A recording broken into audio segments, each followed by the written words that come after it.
নমস্কার, এমসি একাডেমির পক্ষ থেকে তোমাদের সকলকে জানাই স্বাগত। আজকের ভিডিওটা যারা সিইউটি 2026 পোস্ট গ্রাজুয়েশনে জার্নালিজম এন্ড মাস কমিউনিকেশন তোমরা যারা এন্ট্রান্স ক্র্যাক করতে চাইছো তাদের জন্য আজকের এই ভিডিও। আজকের ভিডিওতে আমি ইন্ডিয়ান পলিটি নিয়ে তোমাদের কিছু ইনফরমেশন শেয়ার করব অবশ্যই।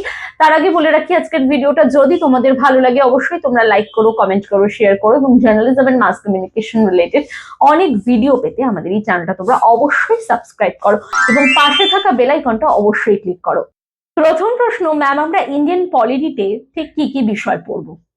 সবার আগে যেটা তোমাদের পড়তে হবে, তোমরা জার্নালিস্ট হতে যাচ্ছ, আর তোমরা যদি জানো না যে ইন্ডিয়ান যে কনস্টিটিউশন তার যে ফিচার সেটা তোমাদের অবশ্যই জানতে হবে। তোমাদের জানতে হবে যে আমাদের ফান্ডামেন্টাল রাইটস নিয়ে, তোমাদের জানতে হবে আমাদের ফান্ডামেন্টাল ডিউটিস নিয়ে, তোমাদের জানতে হবে আমাদের ইন্ডিয়ান যে প্রাইম মিনিস্টার, আমাদের যে গভর্নর আছে, যারা ধরো যারা উপরাষ্ট্রপতি, রাষ্ট্রপতি, মানে প্রেসিডেন্ট থেকে শুরু করে প্রাইম মিনিস্টার থেকে শুরু করে চিফ মিনিস্টার, গভর্নর, সমস্ত পদের তাদের যে রোল অ্যান্ড রেসপন্সিবিলিটি সেটা কিন্তু তোমাদেরকে জানতে হবে। আর কি কি জানতে হবে?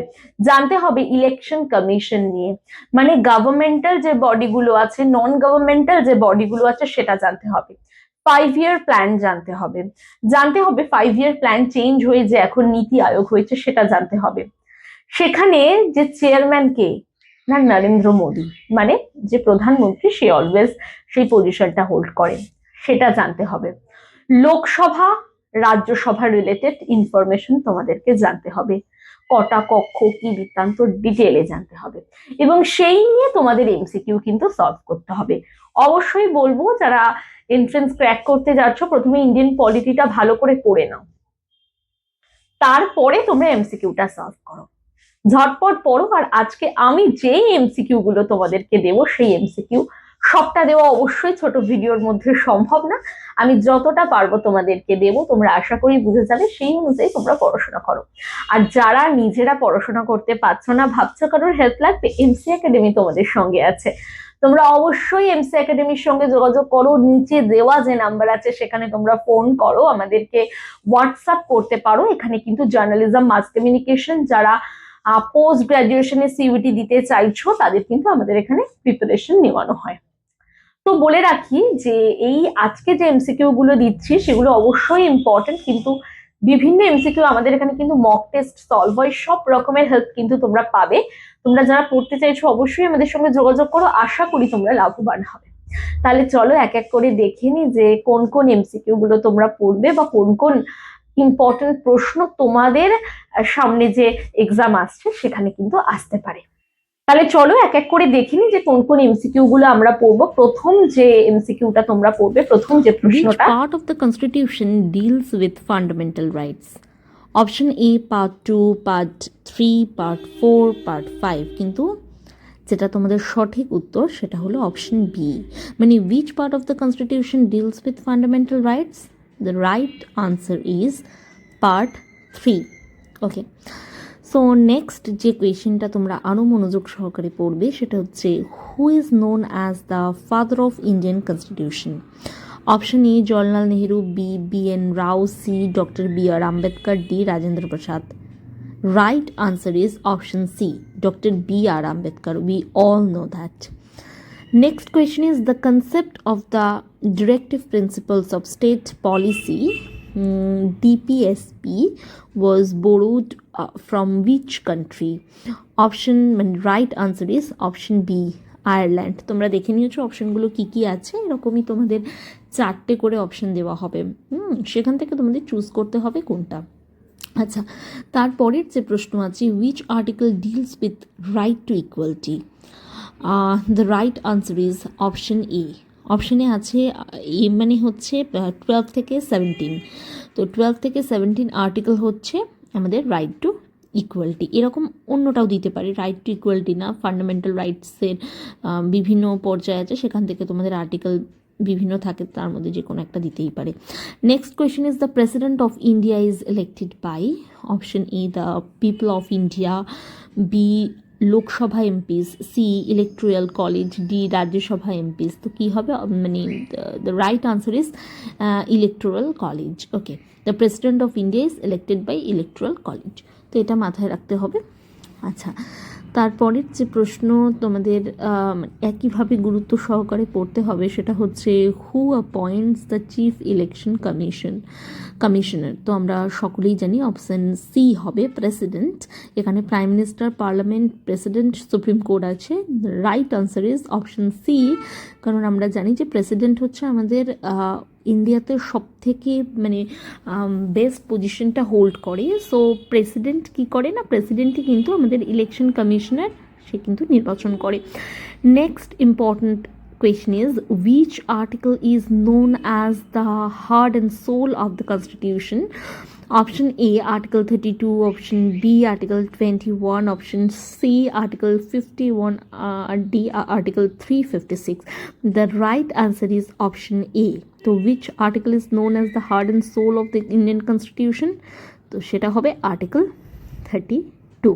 ওকে, তারপরের যে প্রশ্ন তোমরা একইভাবে গুরুত্ব সহকারে পড়বে, the minimum age to become a Rajya Sabha member is A 25 years, B 30 years, C 35 years, D 40 years. The right answer is option B 30 years। মানে রাজ্যসভার মেম্বার হতে গেলে তোমাকে কমপক্ষে 30 বছর তোমার মানে বয়স হতেই হবে, নয়তো তুমি রাজ্যসভার মেম্বার হতে পারবে না। ওকে, তো এই জায়গাগুলো একটু লোকসভা রাজ্যসভার যে মেম্বারের জায়গাগুলো একটু ভালো করে পড়বে, আমি দেখেছি এগুলো আসে এক্সামে। Next question is, money bill can be introduced only in Rajya Sabha, Lok Sabha, either house, state legislative assembly. Right answer is Lok Sabha. Money bill সব সময় আমরা জানি লোকসভা, কারণ যত ধরনের অ্যাডমিনিস্ট্রেটিভ কাজগুলো হয় বেশিরভাগটাই কিন্তু লোকসভার ওপর, মানে লোকসভাই কিন্তু করে। আমরা জানি ওটা হচ্ছে নিম্ন কক্ষ, যেটাকে আমরা লোয়ার হাউস বলি। এটা পড়বে।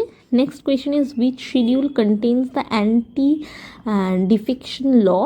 এটা মানে the right answer is option C 10th schedule হবে। অপশানগুলো দেখে নাও, 8, 9, 10th, 12th আছে। আমি বলছি এটা অপশন সি হবে 10th শিডিউল। এখনও পর্যন্ত আমাদের এই প্রশ্নটা আমি দেখেছি আমাদের ওয়েস্ট বেঙ্গলে কিন্তু অনেক কোয়েশ্চেনই এসছে। যাই হোক, তারপরের প্রশ্ন, who is the constitutional head of the state? আমরা সকলেই জানি এটা গভর্নর হবে। অ্যাকচুয়ালি প্রেসিডেন্টের মতোই কিন্তু আমাদের গভর্নরের একই পজিশন হোল্ড করে। তো সেক্ষেত্রে অপশানগুলো দেখে নিয়েছে, chief minister, governor, president, speaker আছে, তো ওটা হবে গভর্নর। ঠিক আছে, মানে কনস্টিটিউশনাল হেড অফ স্টেট রাজ্যের। ঠিক আছে, রাজ্যের হেড কিন্তু গভর্নর, মানে অ্যাকচুয়ালি রাজ্যের রাজা বলা হয়।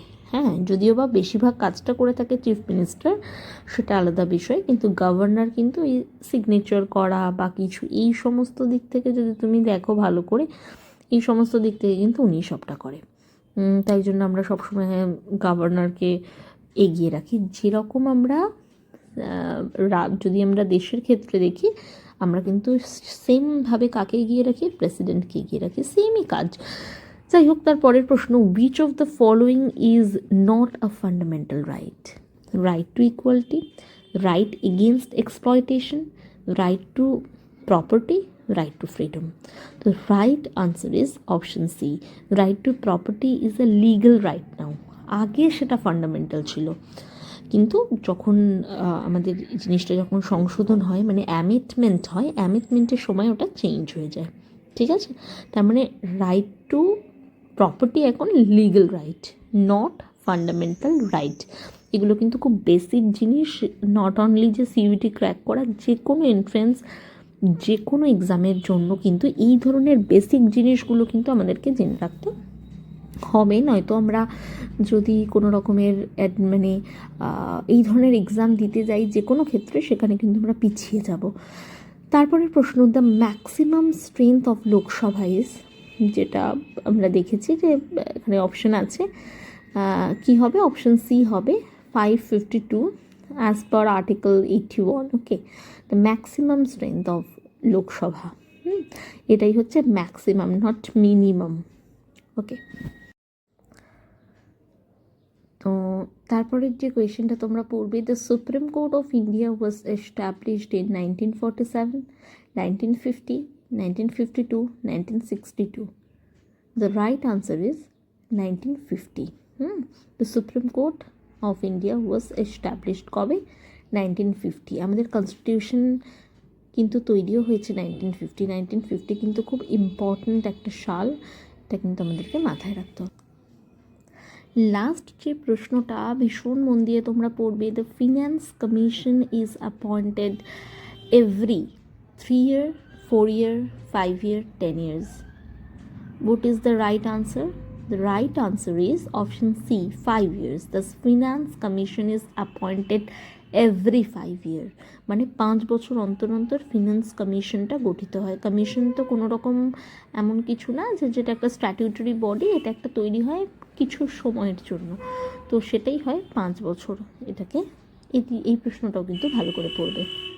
আজকের ভিডিওতে আমি যে যে এমসিকিউ গুলো তোমাদের দিলাম অবশ্যই তোমরা ভালো করে পড়ো। আশা করি যে এই এমসিকিউ গুলোর মধ্যে তোমরা অবশ্যই তোমাদের সামনে যে এক্সাম আছে সেখানে কিন্তু তোমরা কমন পাবে।